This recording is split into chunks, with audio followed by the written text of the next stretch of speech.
जरा सोचो कि तुम सालों बाद अपने गांव वापस जाओ और वहां तुम्हें कोई पहचाने ही ना, क्योंकि जो लोग तुम्हारे आसपास घूम रहे हैं वो इंसान ही नहीं है। इस कहानी में क्या झोल चल रहा है ये तो कहानी सुनकर ही पता चलेगा।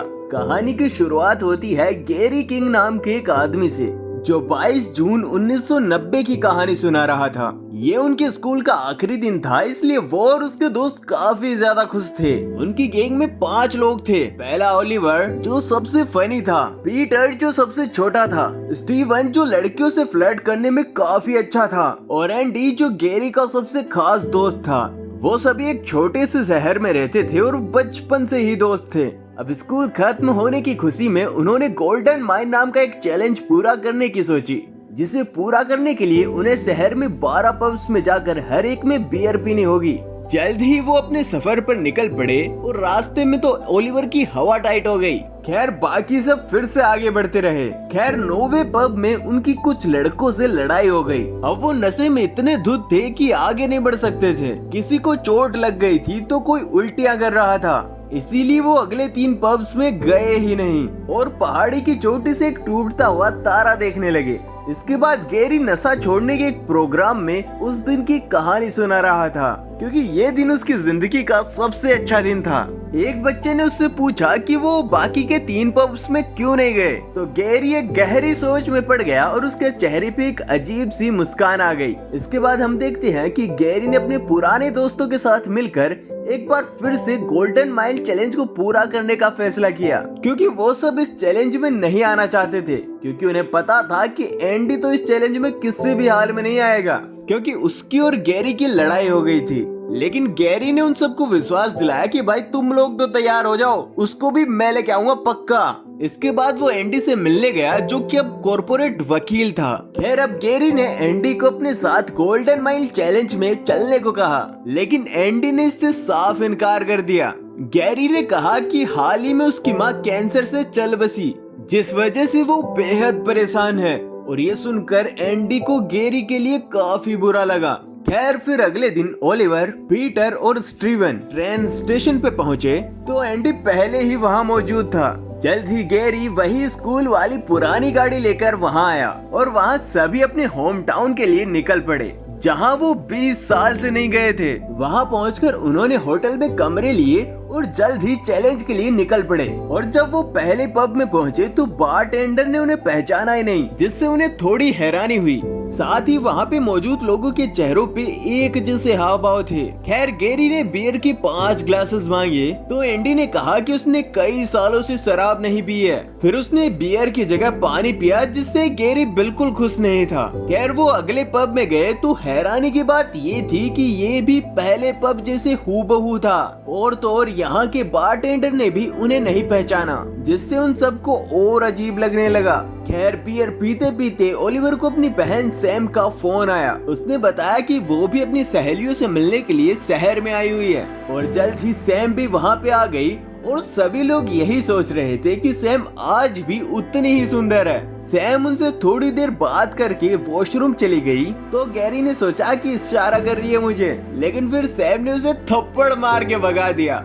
इसके बाद वो तीसरे पब में पहुंचे, जहाँ पे वो बेजल नाम के एक आदमी से मिले, जो कि एलियंस, उड़न तस्त्रियों और अंतरिक्ष के रहस्यों के बारे में बात करता था।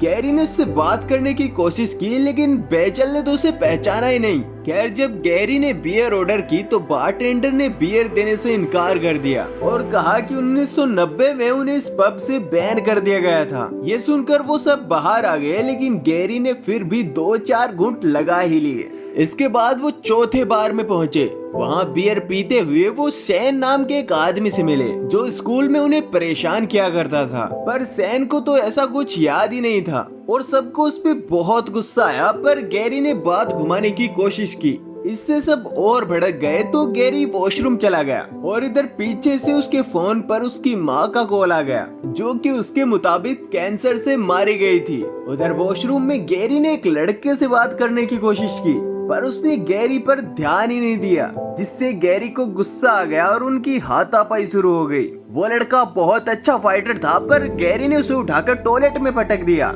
लेकिन तभी उसने देखा कि ये लड़का तो इंसान ही नहीं था, क्योंकि उसमें एक नीला लिक्विड और मैकेनिकल पार्ट्स थे। और तभी गैरी के दोस्त गुस्से में वहाँ पहुँचे क्योंकि गैरी ने अपनी माँ के बारे में झूठ कहा था। पर वो लड़के का टूटा फूटा रोबोटिक शरीर देख के दंग रह गए। जल्दी और लड़के वहाँ आए और उनकी गैरी की गैंग के साथ लड़ाई हो गई। फिर सभी रोबोटिक लड़कों को मारने के बाद वो सब बाहर आके बैठे। लेकिन फिर उन्हें समझ आया कि यहाँ पे लोग उन्हें इसलिए नहीं पहचान रहे हैं क्योंकि उनकी जगह अब रोबोट्स ने ले ली है। उन्होंने इन अजीबोगरीब इंसानी रोबोट्स का नाम ब्लैंक्स रखा। और इस अजीबोगरीब घटना से एंडी तो इतना परेशान हो गया कि उसने 2-4 पैगे लगा लिए। फिर अगले पब में गैरी ने रेवरेंड नाम के एक आदमी को देखा जो स्कूल में ड्रग्स बेचा करता था। गैरी ने उसके पास जाके कहा, माल है क्या भाई? रेवरेंट ने उसे पहचान लिया, जिससे गैरी को बहुत ज्यादा खुशी हुई कि उसे पहला जिंदा इंसान मिल गया था। गैरी ने पूछा कि आखिर यहाँ चल क्या रहा है, जिस पर रेवरेंट ने घबरा कर कहा कि वो ना जाने तो ही अच्छा है। और अब गैरी और उसके दोस्तों ने रेवरेंट से कहा कि वो उसकी बाहर निकलने में मदद कर सकते हैं, लेकिन रेवरेंट ने इससे इनकार कर दिया। फिर उसे अपनी बॉस का फोन आया और वो वहाँ से चुपचाप चला गया। फिर अगले पब में उन्होंने देखा कि सैम अपनी जुड़वा सहेलियों के साथ थी और इस बार भी गैरी ने उसके पीछे बाथरूम जाकर उसे रोबोट्स का सच बताने की कोशिश की, लेकिन सैम ने एक बार फिर से उसे थप्पड़ मार के भगा दिया। जिसके बाद उसने अपनी सहेलियों से कहा कि गैरी पता नहीं कुछ रोबोट्स के बारे में बातें कर रहा था। तो अचानक उन्होंने गुस्सों में आकर सैम पर हमला कर दिया, लेकिन तभी अचानक गैरी ने बीच में आकर उसकी जान बचाई। और तब सैम को जाके समझ आया कि गैरी सच बोल रहा था। इसके बाद जब वो अगले बार में पहुंचे तो वहाँ मस्त पार्टी चल रही थी। तभी अचानक वो बूढ़ा आदमी बेजल स्टीवन को खींचकर स्टोर में ले आया और इस शहर का पूरा सच बता दिया। असल में 1990 में उन्होंने जो टूटता हुआ तारा देखा था, जो असल में द नेटवर्क नाम का एक एलियन ग्रुप था। एलियंस ने शहर के नीचे अपना ठिकाना बनाया और शहर पे कब्जा करने की प्लानिंग करने लगे। फिर एलियंस ने धीरे धीरे इंसानों को अगवा करके उनके डुप्लीकेट रोबोट्स बनाना शुरू कर दिया। ये रोबोट्स असली डीएनए से बनते थे, जिन्हें वो किसेस या ग्लास पे लगे थूक के जरिए इकट्ठा करते थे।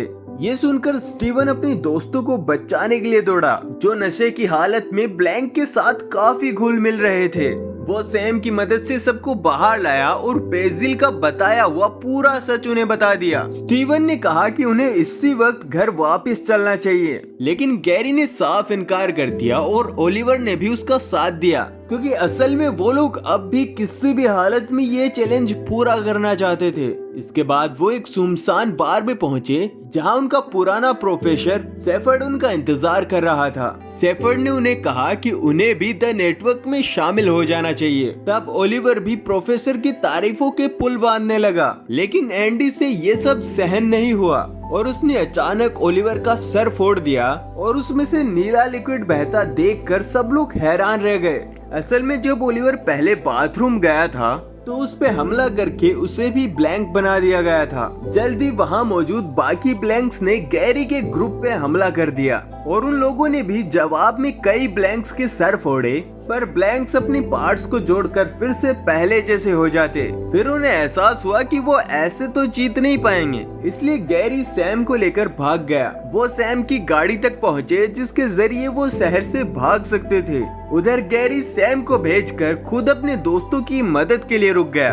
इसके बाद वो स्मोक हाउस गया, जहाँ पे पीटर, एंडी और स्टीवन छिपे हुए थे। इसके बाद वो पार्क से होते हुए भाग रहे थे कि अचानक सैन उनके पास आया और स्कूल में परेशान करने के लिए उनसे माफी मांगी। लेकिन पीटर अब भी उससे गुस्सा था, इसलिए वो सैन को बुरी तरह पीटने लगा। लेकिन फिर उन्हें पता चला कि सैन भी ब्लैंक में से एक था। लेकिन कुछ ही देर में ब्लैंक्स ने पीटर को चारों तरफ से घेर लिया और उसे भी अपने जैसा बना दिया। पर उसके दोस्त बेबस होकर ये सब कुछ देखने के सिवा और कुछ भी नहीं कर सकते थे। फिर वो तीनों गैरी की गाड़ी लेने पब नंबर 10 में गए। फिर गैरी ने बियर बी और एंडी को गाड़ी की चाबी देकर भागने को कहा। एंडी भी उसके पीछे दौड़ा और स्टीवन गाड़ी लेकर उनके पीछे। रास्ते में गैरी ने कई ब्लैंक्स का सामना किया और 11वें पब में पहुंचकर फिर से दारू पी। जल्द ही एंडी वहां पे पहुंचा और स्टीवन तो गाड़ी से ही दीवार तोड़ के अंदर आ गया। लेकिन गैरी अब भी उन सब से बचकर अगले क्लब की ओर भागा। एंडी भी उनके पीछे था, पर स्टीवन को कई ब्लैंक्स ने घेर कर उस पर हमला कर दिया। आखिरकार गैरी 12वें और आखिरी पब में पहुंचा, जिसका नाम था द वर्ल्ड्स एंड, जहाँ टेबल पर एक ग्लास बियर पहले ही रखी हुई थी, लेकिन उसे पीने से पहले ही पीछे से एंडी ने उसे धक्का दे दिया। उन दोनों में लड़ाई शुरू हो गई, लेकिन तभी एंडी की नजर गैरी की कलाई पे पड़ी जहाँ पट्टी बंधी हुई थी। असल में गैरी अपनी जिंदगी से काफी हताश हो चुका था। उसने बताया कि जिस रात से वो गोल्डन माइल चैलेंज हारा है, तब से उसकी जिंदगी में कुछ अच्छा नहीं हुआ। इसीलिए अब उसे लगता है कि ये चैलेंज पूरा करने के बाद उसकी जिंदगी दोबारा से बदल सकती है। और जैसे ही गैरी आखिरी बियर लेने गया तो अचानक जमीन अपने आप नीचे जाने लगी और वो लोग एक अंडरग्राउंड कमरे में पहुंच गए। ये जगह कोई और नहीं बल्कि द नेटवर्क के एलियंस का अड्डा था। उनका असली मकसद इंसानों को इतना एडवांस बनाना था कि वो अंतरिक्ष के बाकी ग्रहों के लोगों से बात कर सकें। फिर एलियंस ने गैरी को भी अपने साथ शामिल होने का ऑफर दिया, जिससे वो हमेशा के लिए जवान हो जाएगा। लेकिन इसके बदले में उसने अपनी जवानी के रोबोट का सर धड़ से अलग कर दिया और कहने लगा कि इंसान किसी के गुलाम नहीं बल्कि आजाद रहने के लिए बने हैं। और तभी स्टीव भी वहाँ पे पहुँचा क्योंकि वो जिंदा बच गया था। फिर तीनों दोस्तों ने मिलकर द नेटवर्क की तानाशाही के खिलाफ खूब विरोध किया और कहा कि इंसानों को अपने हाल पे छोड़ दो और तुम चले जाओ यहाँ से। उनकी बहसबाजी से तंग आकर एलियंस ने हमेशा के लिए धरती छोड़ने का फैसला किया। लेकिन उनके जाते ही पूरे शहर में न्यूक्लियर धमाके शुरू हो गए। उन तीनों को लगा कि वो लोग यहीं दब के मर जाएंगे, लेकिन तभी वहाँ बेचल ने आकर उन्हें सीढ़ी पे चढ़ाया और वो तीनों दौड़कर तुरंत बाहर आ गए, जहाँ सैम पहले ही उनका इंतजार कर रही थी। फिर वो लोग तुरंत गाड़ी से वहाँ से भाग निकले और उनके पीछे जबरदस्त धमाका हुआ। आखिरकार वो लोग उसी पहाड़ी पे आके पहुँचे जहाँ पे वो 20 साल पहले थे और अब पूरा शहर उनकी आंखों के सामने तबाह हो रहा था। और इसी के साथ कहानी का एंड हो जाता है। अगर आपको वीडियो पसंद आया हो तो लाइक कर दो, चैनल पर नए हो तो सब्सक्राइब कर दो। मिलते हैं अगले वीडियो में और यहाँ पे है गुड वाइब्स ओनली।